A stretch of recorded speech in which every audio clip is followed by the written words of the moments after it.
Ici,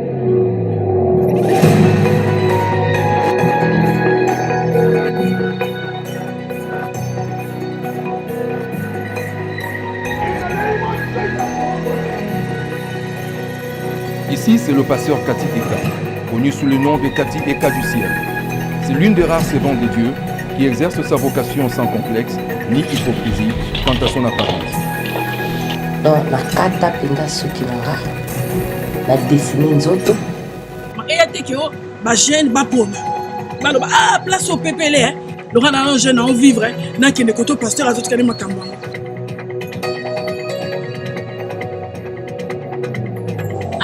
Elle a été basi congolaise.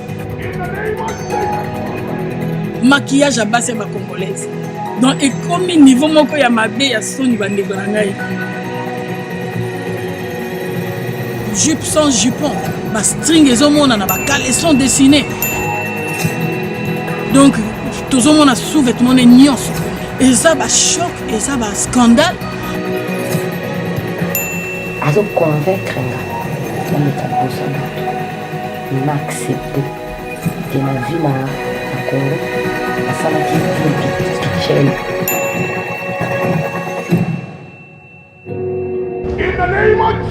oh ambumba miboye mabe nyonso libanda on sort ka démon mais démon pe il faut que ozipi libele pa bangio pour ils appellent la makasi na ngate que et ça la rakiona yo ka posa wana. Parce que tout ça va luka ngaka kanda ka pam.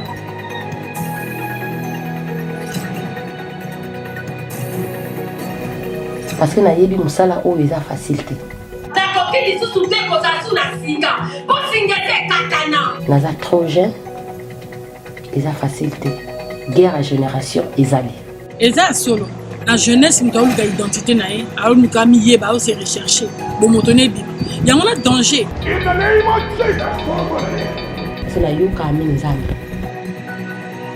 Hello. Jamba bi na pona o te poso kinde ndon na pona o ka ndimo zambi. Servir na ka ndimo zambi. Ngada bisaka bana nga zala propre. Na c'est résumé ça que ba jeune on a ba kelife.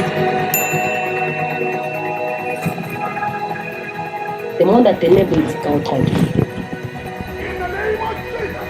Mais ce monde appartient à lui. Bosala. Au but ya musala no ezali o aider bango ba se pela para mokili te bo bi mokili na makamo eroleka na ba mabele na bango eroleka. Même na kati ya synagogue. Pas juste parce qu'il n'est pas content. Eza apparence na ngai te moto ekomemanga na sali. Non. Eza kolata na ngate moto ekomemanga na sali. Non. Relation na nga na Nzambe ekoki. Donc occupé bato te. Asora zoyo ka ngai pende na zolo ba akeba. C'est na yebi combat na nga. C'est na yebi combat na nga. La grâce est trompeuse et la beauté vaine. La femme qui craint l'Éternel est celle qui sera louée. Proverbe 31, verset 30.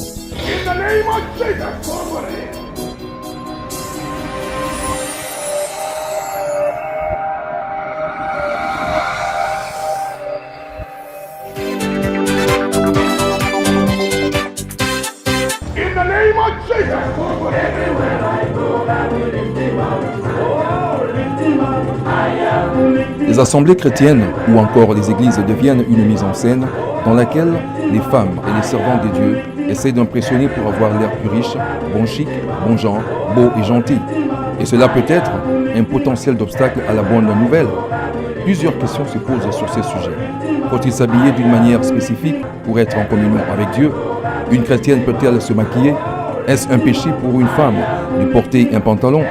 Dieu est-il contre le port des bijoux? Certaines des femmes, les servantes de Dieu, font des remarques terriblement choquantes sur l'apparence et des tenues obscènes des chrétiens et chrétiennes, surtout à l'église.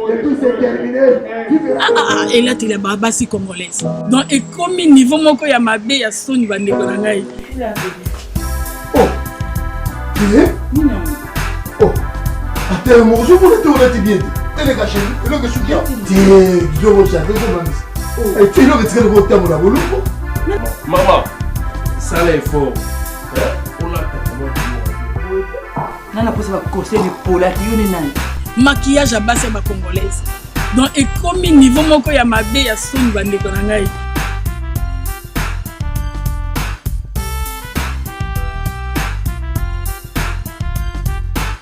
Maquillage mosusu ekozala mpe ezoprésente vraiment problème.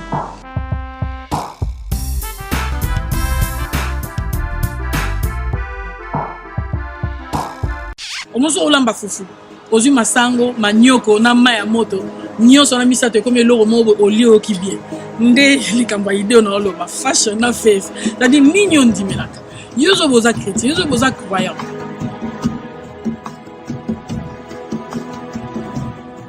In the name of Jesus.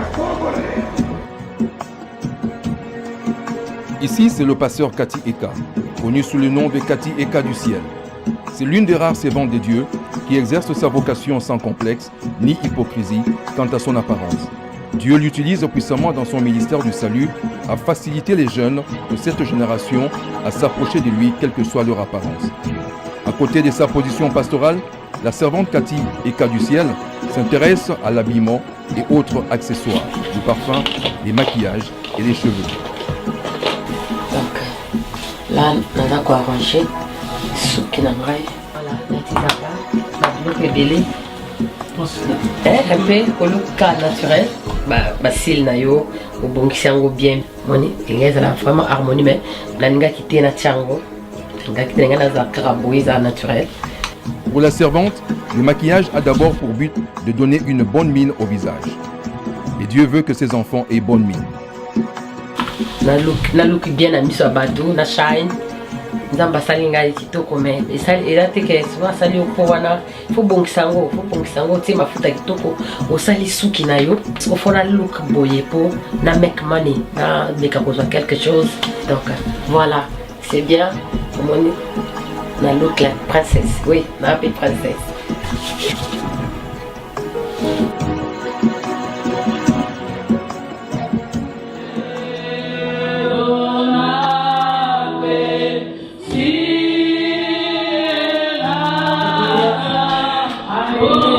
Présentement, nous sommes à l'église Réma du pasteur Johnny Ilikai, au nord de Londres. Une servante de Dieu finit son service. Aujourd'hui, c'est une journée spéciale. Un agapé est arrangé pour les fidèles présents à l'église. Très sympa, la servante de Dieu doit jouer un rôle très important dans la communauté. Elle s'implique totalement au processus de l'amélioration et à la résolution des troubles des comportements et des croyances des individus dans la communauté. Mikombo na ngai Patricia Subai, benganga minima de Pat, la conseillère ya Patricia, maman Pat, za pasteur, na bena pasteur na église Réma, RCC na Woodbury, na nord à Londres. Et na profession à vie courante, naza fashion designer, na tangi na ISAM, Institut supérieur des arts et métiers na Kinshasa. Et avant na ya awa, et awa na continue occupé na sali d'études sous comme psychothérapie. Et voilà, il y a une des professions dans la vie tous les jours. J'aime trop fashion. Ma ligne de domaine parce que je suis couturière, je suis styliste.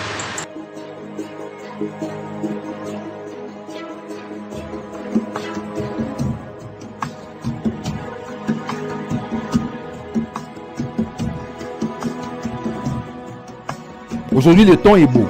Pasteur Cathy Eka du ciel, sur ses longs talons, se dépêche pour le travail. Après avoir passé des heures pour arranger ses cheveux, son maquillage et pour trouver un bon habit qui lui convient, cette charmante servante de Dieu, qui a reçu son appel depuis la République démocratique du Congo, est moins connue sur les rues de Londres. Elle passe plus de temps seule dans la prière ou en méditant la parole de Dieu. Si pas aux activités de son église, elle est au travail. Elle mène une vie simple.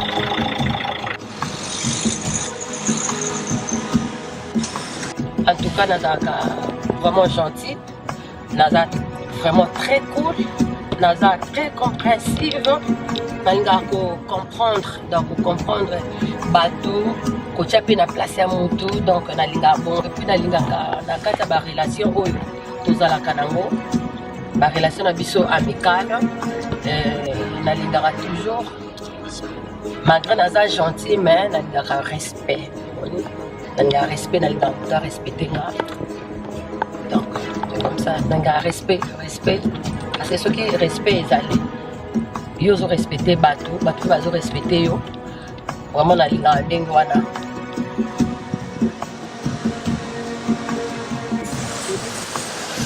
En 2011, depuis 2011, j'avais inspiré dans Fashion and Faith. En fait, ça juste un projet, projet pourquoi? Parce que comme on a dit que comment on trouve un concept on a fashion, on a faith en anglais, mais il a dit fashion pour la langue nous ça veut dire nous ça comprend fashion, mais faith pour le bac foi, on dit maintenant oyo ozo croire na oyo ozo dit. En tout cas, le marquage de dégradation moi la valeur. Trouble moro boyekana et là que bien batou plus particulièrement encore bassi on a dit et dans l'adage nous éduquer une femme fait éduquer toute une nation. Et on a insisté sur les femmes mais sans pour le la peine balle mais en général en tout cas constant l'année d'Akiwana et surtout dans les milieux auto bengi il y a église. Oui, ya. Nalinga mambarola tamakasi parce que et ça la bien et ça la personnalité parce que ce zola ta bien té et ça la vraiment malamu té donc tant nazo sala nazo simba mbongo nanga nazo obligé nalata toujours propre nazala toujours propre nalata bien c'est ça nalinga ngo makasi nalinga ngo vraiment makasi. Vous avez propre, vous allez bien. Cette merveilleuse servante de Dieu est très bien connectée à la mode et à l'utilisation des réseaux sociaux les plus connus. WhatsApp, Twitter, Snapchat, YouTube et Facebook. Elle a plus de 2500 photos et vidéos dans son ordinateur prêtes à être publiées. Elle sait agencer les couleurs. Le goût, le choix des combinaisons des couleurs et des accessoires la rendent encore plus belle à tel point que certaines personnes ont du mal à la positionner dans sa vocation pastorale. Par conséquent, pour certaines personnes, l'apparence du pasteur Cathy Eka du ciel peut créer un obstacle à l'épanouissement de son ministère, qui est le ministère du salut. Nous ne faisons pas, nous ne sommes pas réunis en ce lieu. La prophétesse Patricia, connue sous le nom de Madapak, a plusieurs années d'expérience dans le fashion et psychothérapie. Elle constate qu'il y a un problème sérieux dans la communauté chrétienne congolaise. Trop, c'est trop. Il est temps d'y remédier. L'église, pasteur, il y a moi aussi. Donc, bana chocolat. Ba mini jeep na fente. Donc, quand vous êtes liboso, quand vous êtes mini jeep, tout la vie, l'école genou ya makasi. Le temps va. Parti à jaune et bimi déjà. Parti à jaune on a fashion de tanguer l'ango. Donc, au raté et la tête. Excès de bijoux. Il y a un embouteillage na miso. Excès de bijoux. Pour relaxer ma bague, donc vraiment ce sont des troubles psychologiques et sociaux. Talon wana papa, ba talon eza pe na talon esika. Donc moi talon msunga na mona mo sala nzambe a toutes les bakwa linga koya. Église msunga mona allez, le roi zokete ba simbi na liboro ba aider atam. Mais zaki bongo te faut ça libre yo mo oya au telema, au teya. Donc moi bango belé. Aïe, atbanyote pour 10 minutes. Si mon bois qui talon. Mais il fallait dire que au moins que et fundi que et ça style mon et là confortable dans la salle aux salles. Excès de talons.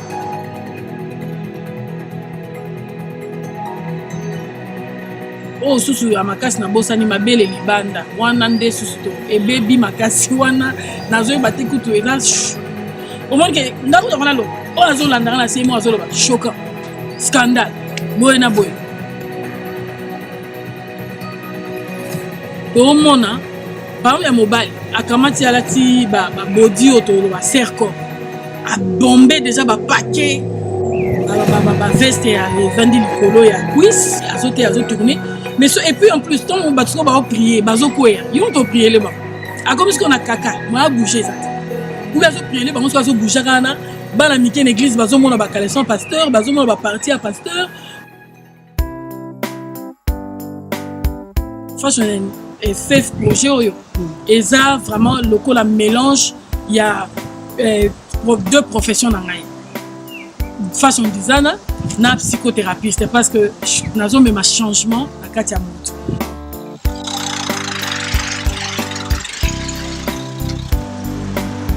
2 fois par semaine, la servante de Dieu, Cathy du ciel, vient ici pour laisser et retirer les habits.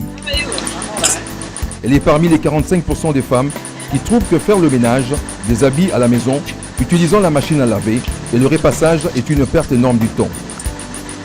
N'ayez pas pour parure ce qui est extérieur. Cheveux tressés, ornements d'or, manteau élégant. Mais la parure cachée du cœur, la parure personnelle inaltérable d'un esprit doux et tranquille. Voilà qui est d'un grand prix devant Dieu. 1 Pierre 3, versets 3 à 4.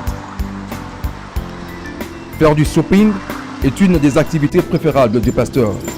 Elle adore s'habiller luxueusement. Toutes ses dépenses se font avec son salaire. Elle aime bien le travail.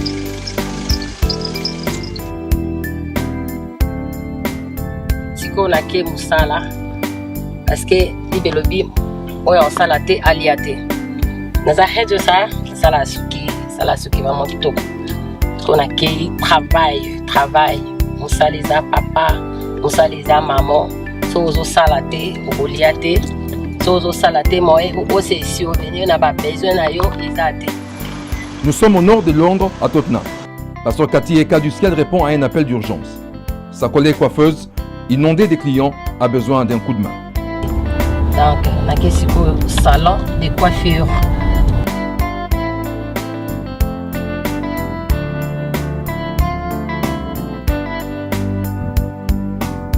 Chaque jour à Londres, des femmes franchissent les portes des salons de coiffure pour se faire belles. Voulant toujours être séduisantes, elles inondent le salon de coiffure pour le soin de visage, maquillage, spa du cheveu, coupe, pose d'extension des cheveux et autres. Mais la question qui revient toujours est celle de savoir, faudra-t-il rester naturel pour être agréable à Dieu? Se faire belle, se maquiller, peut-il être une insulte à notre Créateur? Une façon de lui dire qu'il a raté sa création. Dans ce salon de coiffure au nord de Londres, chez Mère Gétou, l'une des meilleurs salons de coiffure, a une spécialité, la chevelure afro-caribéenne. Pasteur Cathy du ciel, légèrement en retard, trouve une clientèle qui l'attendait.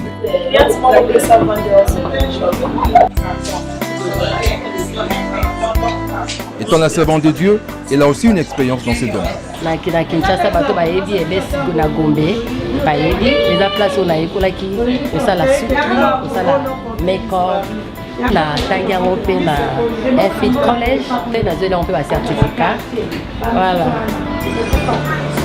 La grâce est trompeuse et la beauté vaine. La femme qui craint l'Éternel est celle qui sera louée. Proverbe 31, verset 30.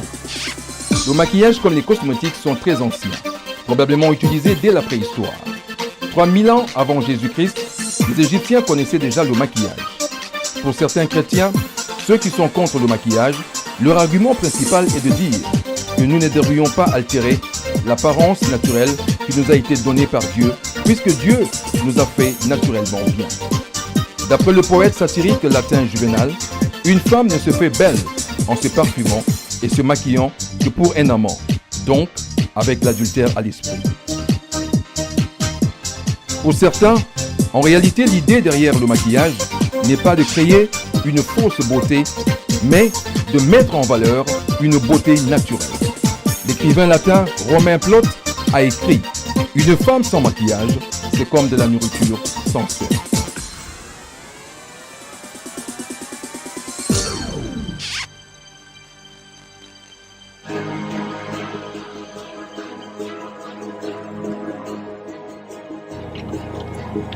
Ah oui, moi, ça va. Hein? Ma selfie.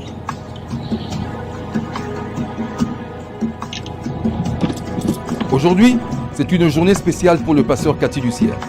Elle conduit plus de 50 km vers une chaîne de télévision locale. C'est pour la toute première fois depuis son appel au service des dieux qu'elle arrive à parler publiquement sur son appel au service des dieux, sa vision et sur les difficultés rencontrées depuis le début de son ministère. C'est la seule opportunité qui lui est donnée pour faire passer sa mission. Mais il y a un danger. Si celle-ci n'arrive pas à expliquer clairement cela, sa carrière pastorale sera sérieusement affectée.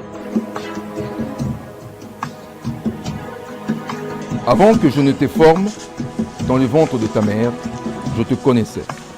Avant que tu ne sortes de son sein, je t'avais consacré. Je t'avais établi prophète pour les nations. Jérémie 1, verset 5.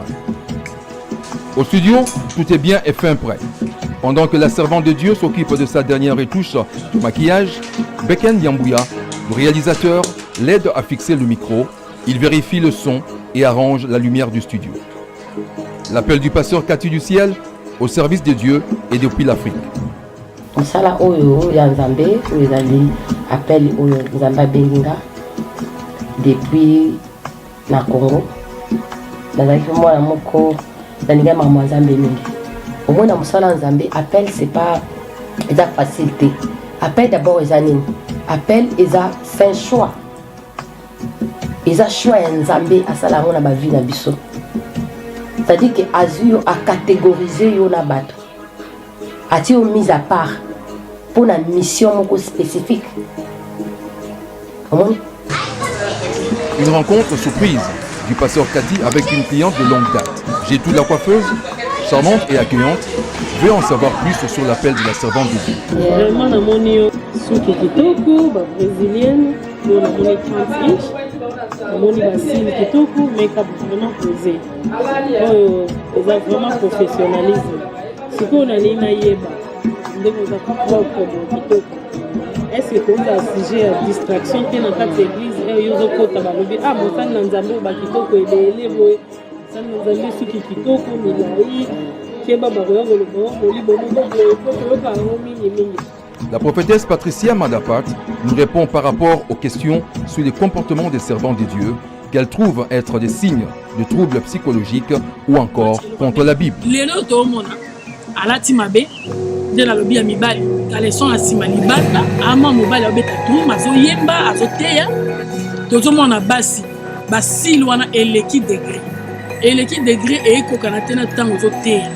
Tout ce qui est chaud, tout ce qui est attiré dans ndenga mabe. Attirance déjà c'est un mauvais mot. On a le rôle attirance bien. Pour attirer dans ndenga mabe voilà. Tout ce qui est flash. Naza flash. Mais une église de la flash pour nana. Aux autres en plus. Au flasher bandini. On a besoin de flash. On a besoin de la paix choquée. Batonga yo ba yima. Au moins il y a ma bakou, on a une distraction. Bon, c'est un message, hein. On est dans chaque génération. Oui. Il y a ma toujours pas. Ce qui bango batise ce qui n'est pas milai comme ça on a pour notre église et pour la première bien il y a une génération la biso ko za génération makabota ko évoluer eza mo ka ba intelligence ba basi ba ko ta ba ko ba suki ba nini eza na cadre ya section te mais mo sala parce que c'est la suki ya ma singa on est pas jeune on entend à lui mettre à lui mettre à lui pour ce que moi je peux pas ba ta témoigner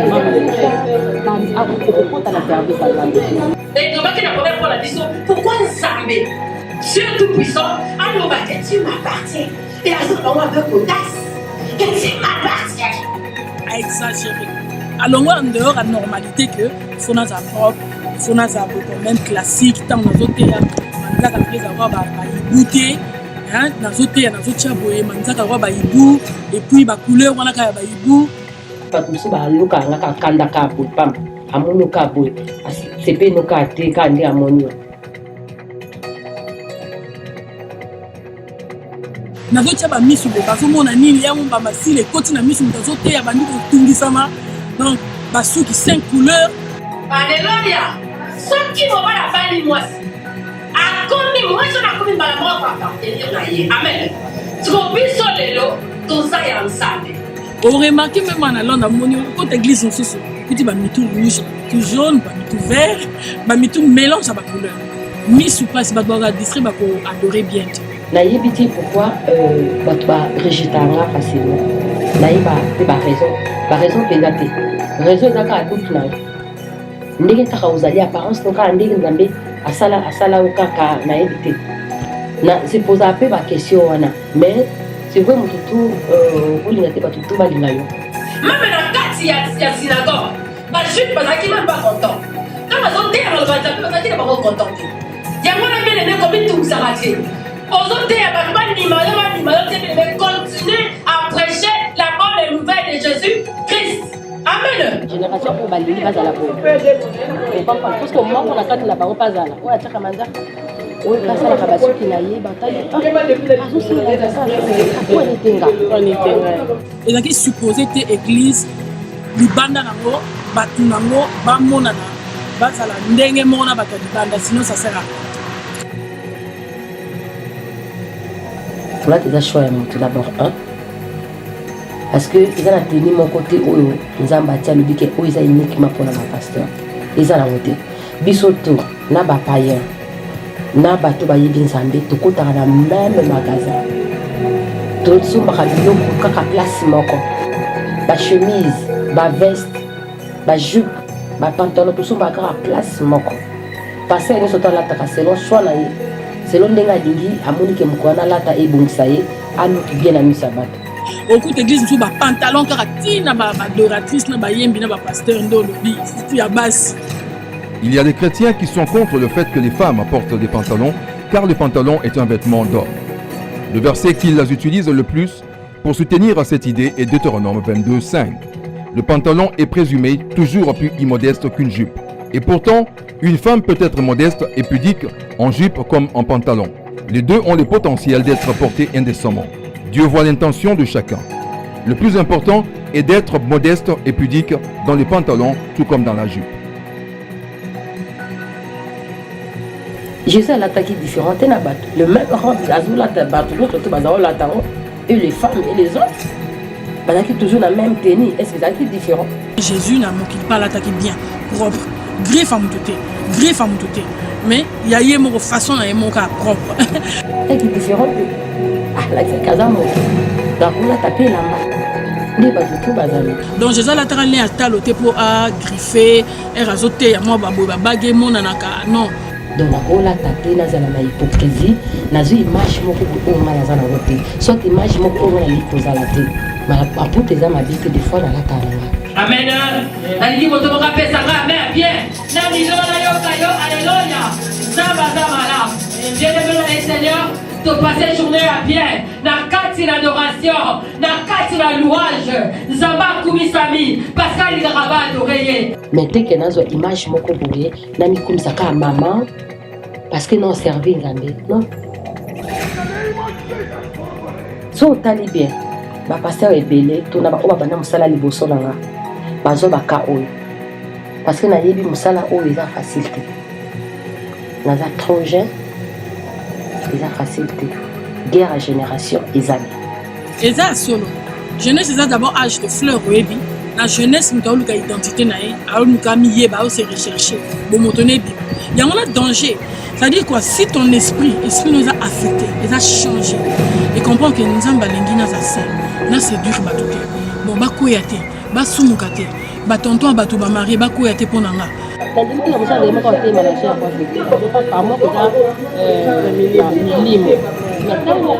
la chair pour se transformer des autres parce que là, c'est pas toi.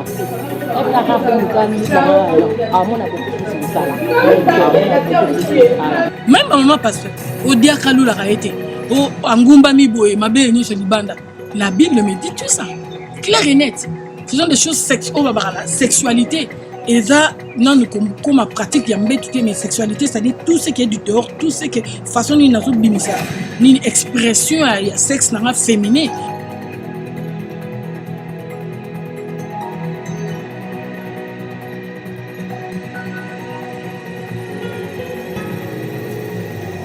Ma jupe sans jupon, ma string et hommes, on a caleçon dessiné, tous les hommes même redonné moutouboé, donc tous les hommes ont sous-vêtements de nyos. Dans la question de la jeunesse, nous répondons même jeune par rapport à l'esprit.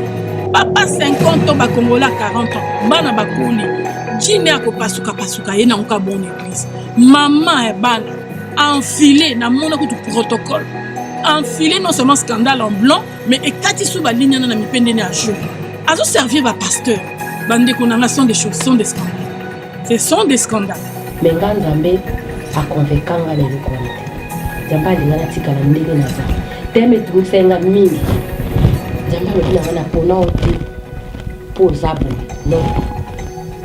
na pona yo kaka ndenge oza wana parce na yo ka mingi nzambe nzambe abi na pona yo te po soki ndenge ndono na pona yo kaka ndenge oza servi nga kaka ndenge oza.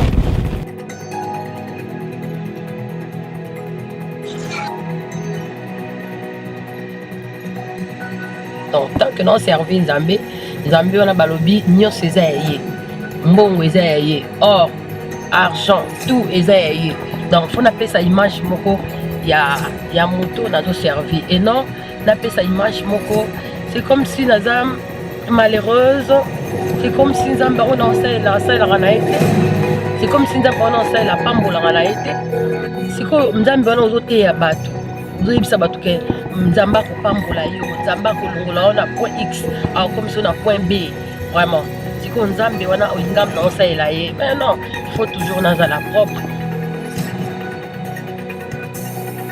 Leadership kaka te ndenge koma tomona wana voiture kitoko oui alati Beckham bon peuple lundi oh et influence leadership comme influence baza influencer mais et là te baza right baza juste te là te et là que ba ignorance c'est ça quand même dans domaine parce que tout ça on a pour à look nice pour faire à quelque part oui voilà pour andinga look nice atimeka pasali suki na ya kitoko amuna te faut ça quelque part wakokozala mpe osali mpe soki bongo ye kokumisa nzambe toye kokumisa nzambe nzambe na biso nzambe apauvre te donc ça donne image moko boye c'est comme si epa nzambe na libanda kaka fo bato bazala propre bato bazala kitoko bato bazala bien mais tona mode mokili te donc même mokili yango yango mona otopesa exemple eza na bavaleur parlement libele eza et bon cas pourquoi pas pépitre na kandi baloba o awa boye onction ezali to ba onction ka ba démon mais démon pe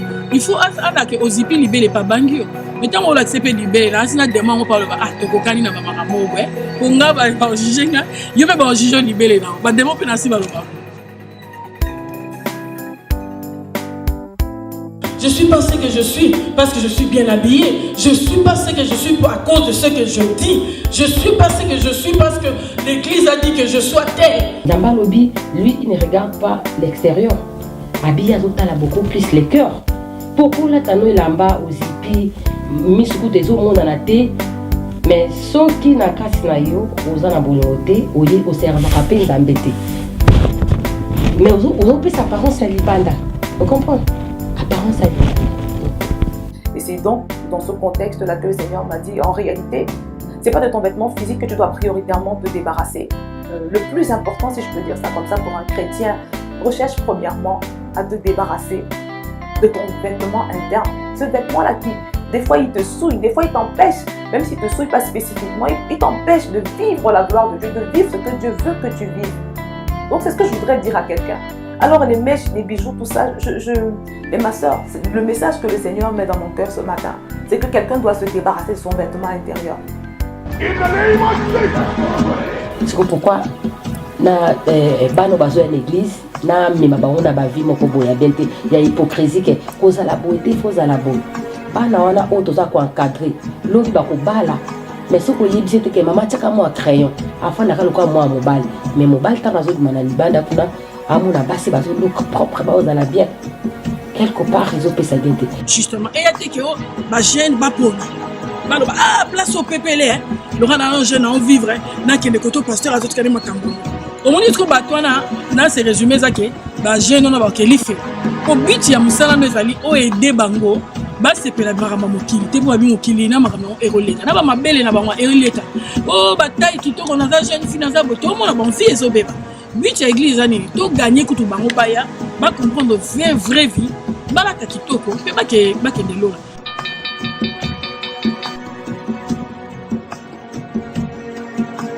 Non, le bac est la jeune, on a sora zoyo ganga pende na zolo ba akeba. Ye aluka comprendre dans nos pays leadership et dani pour aye ba ko juger leader. Oui, leader il faut juger makambo ya zo ça.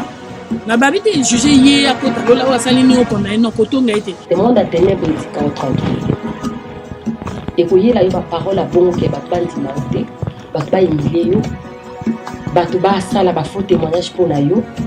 Est-ce que ça tu vas te témoigner? Est-ce que tu vas pas te aux gens bon moto na yo so za jeune aux la nanga na on préférait que tala image, voilà, l'image nini au leader yozo dans Gazana. Et ça pour ça mon qui a satisfaire le désir na yokaka ou bien ça pour nini donc pona. Non, qui peut battre. On a des sakaba na zala propre. Quoi l'église de santé. Non. Là ta bien zala propre. Ozoye pas mon compte. Il y a un danger dans ça parce que l'influence à ma bien ce que zo keto perdre jeunesse et belé. Parce que surtout on a la lingara toujours dans la bopo, ba jeune fille bazalo kolangai, ba landa pe nzambe parce que la plupart la mona ka mutako simba sat na eka abo. Alati pantalon, il wana kutu kutu. Aki ko tambola. Ouais. Oko la taper pantalon, la tistak, ou nzambe. Oh bien-aimés, soyons des enfants bien-aimés, des enfants de Dieu spirituels réveillés et éveillés. Car nous courons les mauvais jours où le sommeil est en train de frapper l'église de Dieu. Et ça, apparence n'a pas été, moto est comme manga na sali. Non. Et ça, qu'on l'a na ngate moto est manga na sali. Non. Na tie make-up na nga na yebi keza li sumote. Na sali suki na nga na yebi keza li sumote. Na lati na yebi keza li sumote. Où est-ce les sous dans ça la route? Les sommets à frapper. Nous sommes devenus, je ne sais pas moi, des traditionnels, des coutumiers. Nous pratiquons des choses et nous sommes contents pendant que c'est toi qui es la vie même. On a vraiment que tout le monde a l'église, on a bien bien Zambi, nam ta okura mamna, bazote ya bilo mo boye ezonga na ba 12e siècle. Non, on est évangile à calme. Pour tout le monde, papa, la biso, pasteur, la biso, il faut attendre la gomme pour appeler sa apparence mon robot. Tout le monde, même la bataille catholique, à la chemise, mon très propre, mais quand il y a un goût, mais à ça, on m'a rebellé. Pourquoi appeler sa apparence mon robot? Pour maquiller, pour ma coco, mi baby ça, on a fait appeler ma bien, parce que nous avons appelé son dos de coton, nous casse que yango, tout traiter tout à fait bien. Nous avons sali moi si qui toko, fleur, moi qui toko. Mais il faut ça la nuit. Bon, que la fleur, on a maille. Parce que si vous avez bon, il faut que la nature n'est pas botamaki. Mal soit botamso ni la balle en autres. Et pourquoi tu couvres une autre? Faut qu'on appelle quand même na propre na souki, na longi, na loi koko monter loi. Et loi na la sanzambe nanga, appelle image wana. Zamba fatigué. Bah tout ça on a bon on était non ko sambi ça faut la lokola, faut la ka mama. On a zo boye na ko sambi, zo boye oya ko misa nzambe. Ah on a que passer la nzamba ko na service. Faut azila comme ça age moko boy. Age moko boya ki mama wande akoti siko na musala nzambe bo soki nzamba zio siko na age ozala ngo peut-être 30 ans uyo ozelo koma mama osuka ndeni.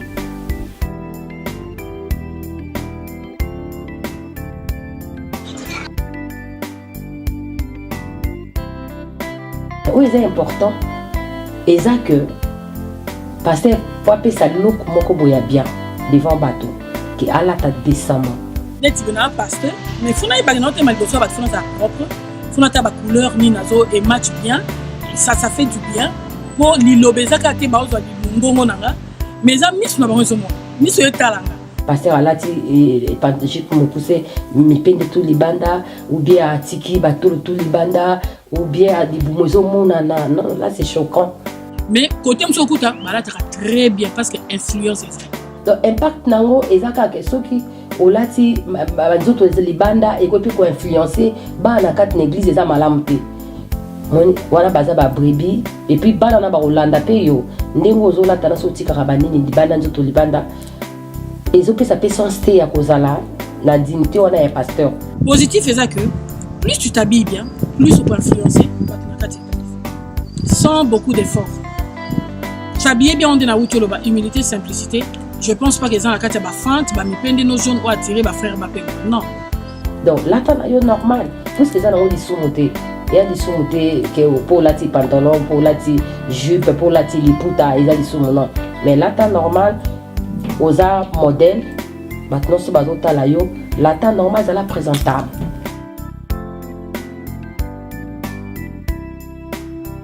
Il faut se présenter parfait de la tête jusqu'aux pieds. Ndenge état d'esprit neza, ndenge état d'âme neza. En tout cas, esprit âme na corps toko séparant. L'esprit est affecté et quoi affecté âme, état d'âme na yo et ko bimisa comportement na libana. Et l'habillement, ça fait partie du comportement. Et là que apparence non de pour l'accès qui nous semble là. Non. okolata nango olati maputa okangi babilamba nyonso tu apparence na yo ekoyango na te moto emonisa bato keli osambelaka. Problème ezali relation na yo personnel na Nzambe. Soki Saint-Esprit azoconvaincre yo na motema na yo que oza na relation moko malamu na Nzambe, ça suffit. nakoki lisusu te kozala su na singa bosinga ete ekatana molai oyo na banda kosuka molai yango eza lisu bongo te ekomi kokontinue sali na su na limite te naza su na limite te bana israele bakomi kolela ntango bamoni souffrance eleki bayebisi moïse falotika biso moto kokontinue na biso kosalela koservir parao. C'est comme ça qu'elle homme. Oh, bien aimé, c'est de faire kakaï. On s'en loue kayo moko. Bosuka suna singa. Eh, bosuka suna singa. Donc, il y a un problème moko, il y a la maturité. Sans comprendre parole de Dieu, ou comprendre qu'il n'y a pas question de make-up, il n'y a pas question de koulata soukinde. Non, non, non. Ça, c'est mon domaine. Psychothérapie et façon disant les autres la baxi liloba na intégrant on a fait et la que fait na yo oyebini c'est non d'autres koti kateke nzoto non de la tisayo mais linga ke personnalité non et la nzoto donc c'est très important et en parlant de ça et l'euro image de zoelanga ba pantalon ebimisiko mi pende nyo se kati liboso ayembi une église, ce sont des scandales. Kaka nde ozala raponi okaka bongo zalaka bo le problème ezali oyo eza plus important kotambola malamu biloko ebele oyo eza ke Nzambe alingi te kosala bavie ya badébauche kosala bavie ya makambo ya kotonga kosala bavie makambo ya koyiba kosala bavie ya koyina yango wana pene eza plus important Nzambe azoboya. C'est pourquoi je t'invite ce soir, je veux que tu sois de nôtre. Comme ça ensemble nous allons dire pour nous, pasteur. Je conseille aussi na batu oyo basala kanzambe kozala comme hypocrite kolata ba façon moko boye non, on n'a pas besoin de ça, Nzamba lingi pesa image na ye. Alors image na ye ça c'était image des airs propre, image dans Nzambe on des airs bien.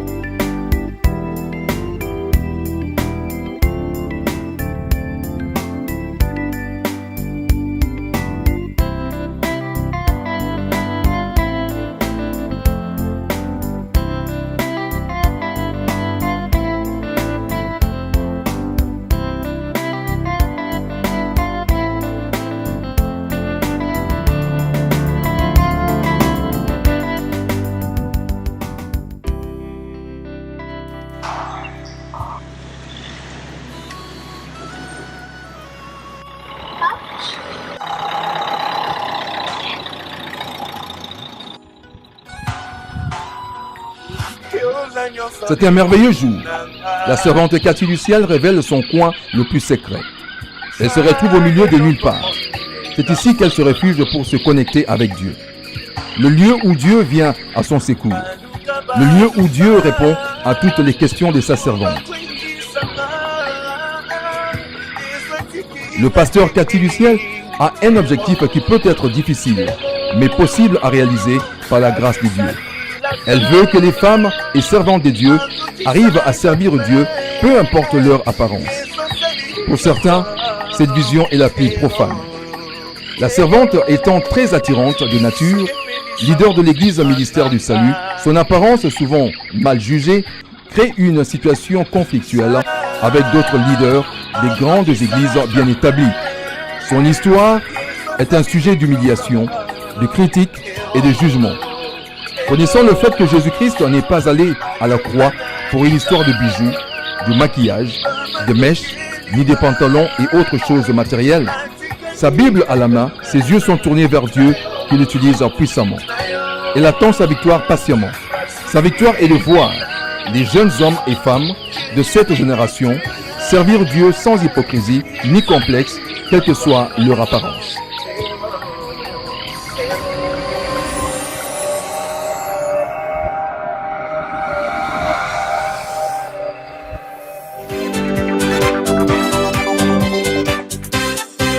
C'était Une belle servante dans Beauté, foi et fashion. Un documentaire sur l'apparence physique du servante Cathy Eka du ciel, du ministère évangélique pour le salut, avec l'intervention du prophétesse Madaport de l'église Rema KCC. Suivez la deuxième épisode sur l'appel au service de Dieu de la servante Cathy Eka du ciel, sa vision et ses difficultés rencontrées depuis le début de son ministère. Une narration du pasteur Walton Kakoni de l'église Bethel Mission Baptist Church, un film de Beken Yambouya, une production de videolookplus.com. Copyright videolookplus.com/septembre 2017.